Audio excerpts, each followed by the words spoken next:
गिबियावनो साफ्रोमखौबो आंनि चेनेलाव बरायग्रोनाय जाबाय। आं दिनैनि लागै नोंसोरनो मोननैसो गोनांथार रादाबफोर होगोन। नोंथांमोना मोजाङै खोनासंलांदो आरो नोंथांमोना भिडिअखौ मोजां मोनबायबा लाइक खालामदो, शेयार खालामदो आरो अन्नानै आंनि चेनेलखौ साबस्क्राइब खालामनो दाबाव।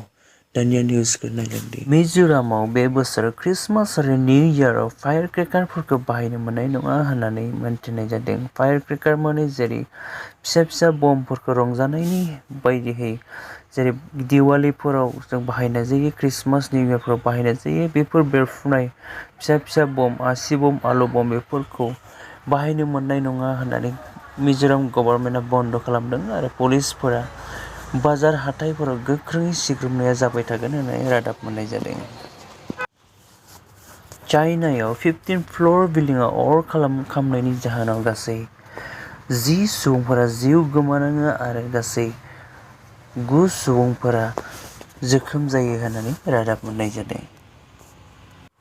आसाम आरो मेघालयानि गेजेराव दुंहाव थासारि सोमजिनायनि जाहोनाव आसामा दायो मेघालयायाव थाव फानहरनाय दैथायहरनायखौ बन्द' खालामबाय होननानै रादाब मोननाय जादों आरो मेघालयानि चिफ मिनिस्टार बिथाङा बुंदों बिथांमोननि स्टेटआव थावनि थाखाय आंखाल जाथ'वाखै होनना बिथाङा फोरमायदों आरो आसाम पुलिसआ मेघालयायाव थांनाय आसामनिफ्राय गासैबो सुबुंफोरखौ थांनाङा होननानै बन्द' खालामदों। आसाम पुलिसआ बेवहायनो साफ्रोमबो सुबुंफोरखौ मिथिहोनाय जायोदि नोंथांमोना दासान्नैसो मेघालयआव थांनायनि थाखाय नोंथांमोना सानदोंब्ला बेखौ थांनाङा होननानै मोनथिहोनाय जादों।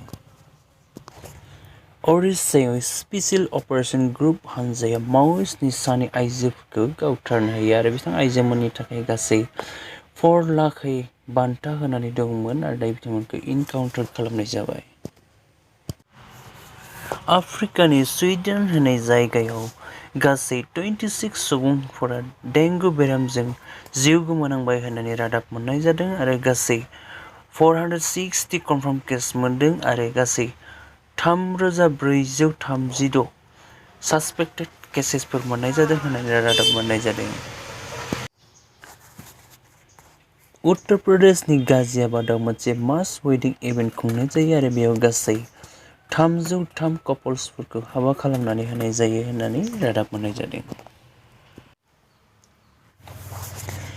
वेस्ट बेंगलनि सासे सुबुं फुटबल गेलेनायखौ नायनो मोजां मोनग्रा बिथाङा दा जाबाय थानाय काटाराव फैबा वर्ल्ड कापखौ नायहैनो थाखाय थियारि खालामबाय थादों आरो मिथिनानै मोननाय बायदिब्ला बिथाङा थांनाय 1998 मायथाइयावबो फ्रान्स स्टेडियामाव जिरायनानै वर्ल्ड कापखौ नायदोंमोन आरो देग्लायबो बिथाङा वर्ल्ड कापखौ नायनो थाखाय प्राइभेट बेंकनिफ्राय 5 लाख रां लन लानानै बिथाङा थांनो थाखाय थियारि खालामदों आरो बिथांनि मुङा पंकज घोष आरो बेजोंनो जों मिथिनो हायो सुबुंफोरा फुटबल गेलेनायाव बेसेबां गोसो होयो होननानै।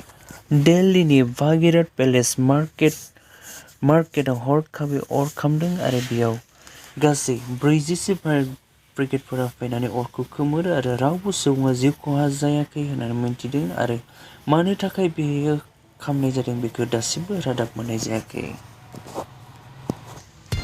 दिनैनि रादाबा एसेनोसै। साफ्रोमबो आंनि भिडिअखौ फार्स्टनिफ्राय जोबनायसिमहालागै नायनायनि थाखाय गोजोन्थों आरो भिडिअखौ मोजां मोनबायबा अन्नानै लाइक आरो शेयार आरो अन्नानै साबस्क्राइब खालामदो। गोजोन्थों।